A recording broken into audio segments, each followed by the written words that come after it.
श्री गणेश जी का विवाह। पहले गणेश जी का चेहरा भी मनुष्य के चेहरे की तरह था, लेकिन एक बार भगवान शिव जब माता पार्वती से मिलने पहुंचे तो गणेश जी ने उन्हें नहीं जाने दिया। तब शंकर जी ने गणेश जी का सिर त्रिशूल से अलग कर दिया था। इसके बाद गणेश जी के सिर में हाथी का सिर जोड़ा गया। हाथी के सिर की सुंदरता बढ़ाने वाले उनके 2 दांत भी थे, लेकिन परशुराम के साथ युद्ध में गणेश जी का एक दंत भी टूट गया और वो एक दंत कहलाए उनका शरीर भी बड़ा था।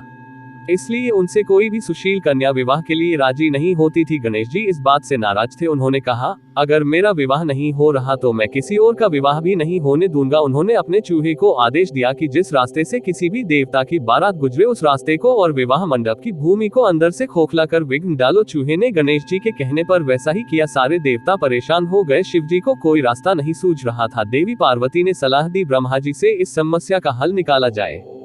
तब ब्रह्मा जी योग में लीन हुए और योग से ही 2 कन्याएं रिद्धि और सिद्धि अवतरित हुई। दोनों ब्रह्मा जी की मानस पुत्री थी। उन दोनों को लेकर ब्रह्मा जी गणेश जी के पास पहुंचे और कहा वह उन्हें शिक्षा दे। गणेश जी तैयार हो गए। जब भी चूहा गणेश जी के पास किसी के विवाह की सूचना लाता तो रिद्धि और सिद्धि ध्यान बांटने के लिए कोई न कोई प्रसंग छेड़ देती।